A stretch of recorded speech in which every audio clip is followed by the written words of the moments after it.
Hi, my name is Han. I'm a migration agent and a lawyer of IST. Today, I'm going to talk about Visa 309. Visa 309 is an offshore visa. It means that the visa applicant have to be out of Australia, say they are in Vietnam, to apply for this visa. So I will talk about the common question that a lot of clients ask me so that I can share with you my experience with those 309 visa, so that if you are you want to apply for 309 visa for your girlfriend, your partner, your spouse, then you can get some information from this video. Hopefully it is useful to you. The first question is how do I get married in Vietnam? Because obviously my girlfriend will refuse a tourist visa to Australia. So if you like to know in detail about those things, please refer to my other video clip. I did have a YouTube video about how to get married in Vietnam. So just have a look and you will find an answer, okay? Then next question is, I already registered the marriage certificate. I already have a marriage certificate, so I registered marriage in Vietnam already, but I didn't have a wedding party. Would it be possible? Is that okay for me to apply for the visa for my partner? The answer is well, of course you can apply, but the chance of success is a little bit low, just because one of the criteria for a spouse visa, partner visa, is that you are seen as a couple in the society. So it means that if you marry someone else, according to the Vietnamese culture, you actually have a wedding. You will have a wedding at least, and in a wedding there will be relative from both sides. If you are in Australia and your relative doesn't come to Vietnam, there must be a reason why. And the wedding party have to be, her parent, her relative, her friends have to be there. So that it can be seen, your relationship with her seems to be genuine and seems to be known by the society, isn't it, right? So, and the third one is,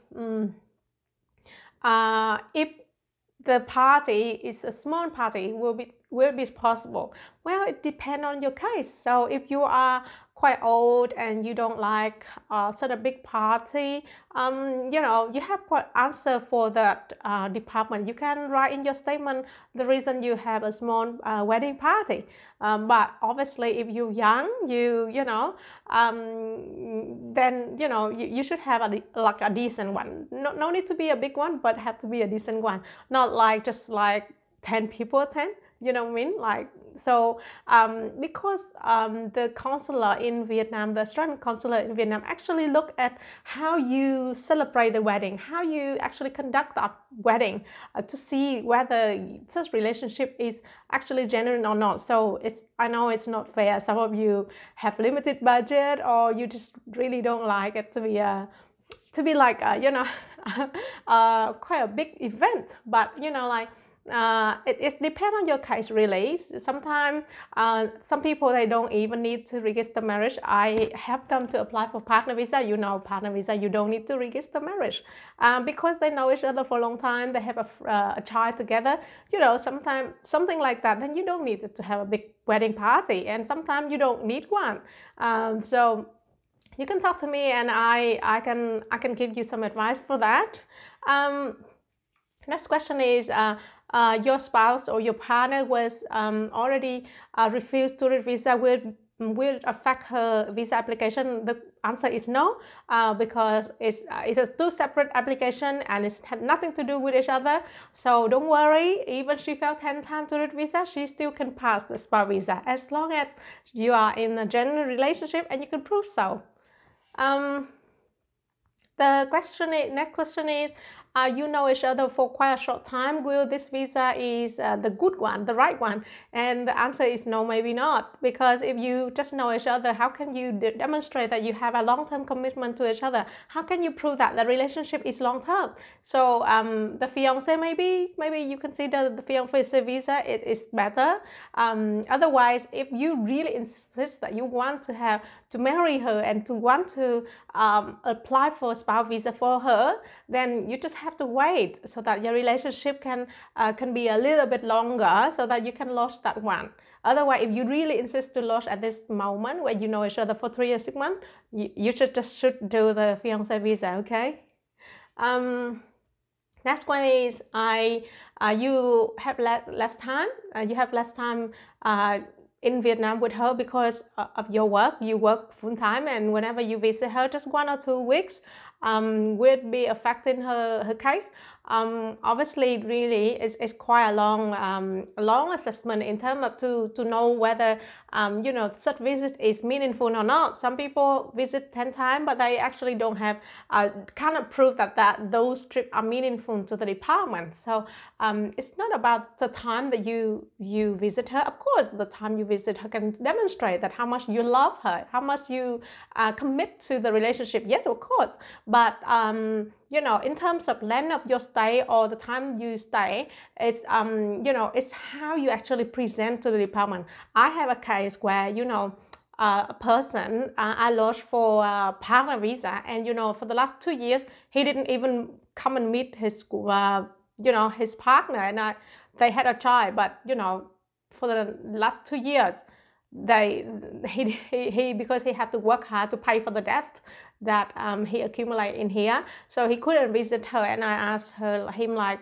how come, so then we work it out. So doesn't mean you visit her less, doesn't mean that the visa application will be affected, but it's the way that you present your case so that the consular understands your situation. Next question is, the visa applicant have other child who study in America or somewhere. Would that child be added? Yes, of course. But like I say, when the child have to come back to Vietnam. If the visa applicant is in Vietnam, then the child must be in Vietnam for when I lost it, because the child and the visa applicant have to do biometric check, have to do fingerprint check. That's why all of that, the people have to do that after I lost the visa. So that's why the child, we pick the time that is suitable to the child when the child have school holiday, things like that, so that the child can fly to Vietnam to go with his mother or her mother to actually do the biometric check after I lost the visa application.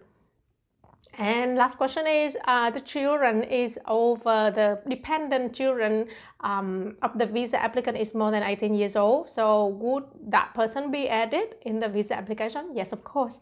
As long as the child is under 22 years old, then that child can always be added to the visa application as long as the child who is over 18 must demonstrate that the child is totally, substantially or totally dependent on the visa applicant, which is their mother or the father, the one that the main visa applicant, the secondary one, the children must depend on that visa applicant substantially or totally. Okay, so that's it. That's all the question I got recently from my client regarding visa 309.